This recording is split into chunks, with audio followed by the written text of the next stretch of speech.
Let's dive into one of those Python concepts that can seriously make or break your code, especially when you're in a high-pressure interview. It's the reason your recursion might seem perfect one minute and then just completely crash the next. We're talking about scope, and trust me, by the end of this, you're gonna understand it inside and out. Okay, so take a look at this little piece of code on the screen. Seems pretty simple, right? First, we create a variable x and set it to 10. Then, we have a function f, and inside it, we just try to add 1 to x and print out the result.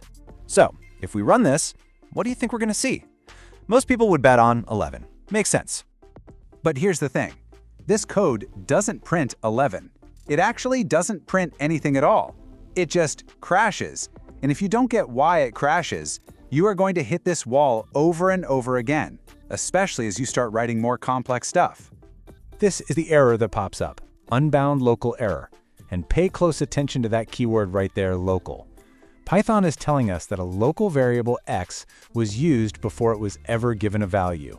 And that's pretty confusing, isn't it? I mean, we can all see x equals 10 sitting right there at the top of the script. So that's the big mystery we need to solve. We have a variable named x that clearly exists, but for some reason, our function is acting like it's completely invisible. Why is that?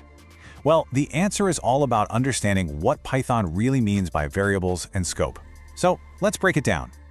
Let's start with the absolute fundamentals. What even is a variable? You can just think of it like a label on a box. We've got a value, like the number 10, that's stored somewhere in the computer's memory. That's the stuff inside the box. The variable, our x, is just the name, the label we stick on the outside so we can find that value again.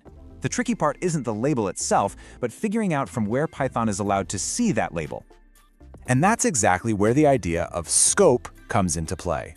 Scope is all about visibility. It answers one simple question. From where I'm standing right now in the code, can I see and use this variable? It has nothing to do with how long the variable exists, just whether it's in your line of sight from your current location. And this is a super important distinction to get right. Scope versus lifetime. They sound kind of similar, but they're totally different ideas. Scope, like we said, is about visibility. Can I see it from here? Lifetime is about existence. Is it even in memory right now? For instance, a variable you create inside a function only exists for as long as that function is running. The second the function finishes, poof, that variable is gone. Its lifetime is over. Now here's a detail that trips up a lot of people coming from other languages like C++ or Java. In those languages, things like if statements or for loops create their own little private bubble, their own scope. A variable you make inside a for loop there can't be used once the loop is done. But Python is different.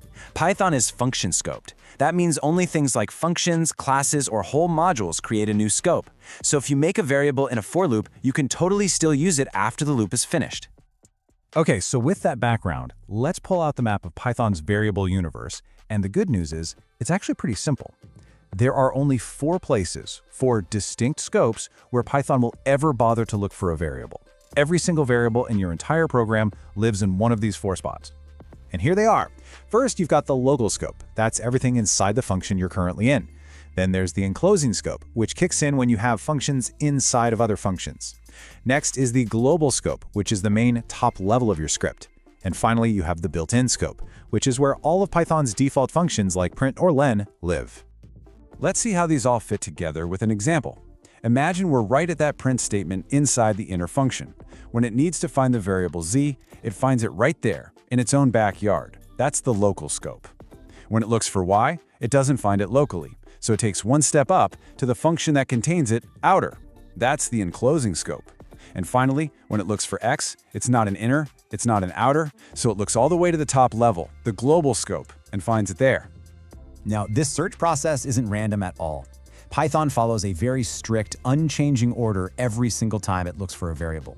It's called the LEGB rule. It checks the L local scope first. If it's not there, it moves out to the E enclosing scope. Still no luck, it checks the G global scope, and if it's still not found, it makes a last-ditch effort in the built-in scope. LEGB. If you remember one thing from this, make it the LEGB rule. All right, let's put this LEGB rule to the test with a slightly trickier example. Now we have 2 variables, and they're both named x. One is out in the global scope, and the other is defined inside the outer function. So when the inner function tries to print x, which one does it actually find? let's trace Python's steps. Okay, let's put on our Python interpreter hat for a second. Step 1 is L for local. Python looks inside the inner function and asks, hey, is there a variable named x that was created right here? A quick look tells us, nope, there isn't. So the search continues to the next level. Next up is E for enclosing. Python looks one step outside, into the outer function scope. It asks the same question, is there an x here?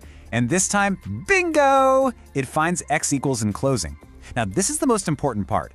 The moment Python gets a hit, the search is over. It stops right there. So the output of this code is enclosing. Python doesn't care that there's another x out in the global scope. It never even looks for it. The first one it finds, following that strict LEGB order, is the one it uses. End of story. And that, right there, is the solution to our original mystery. Here's the secret.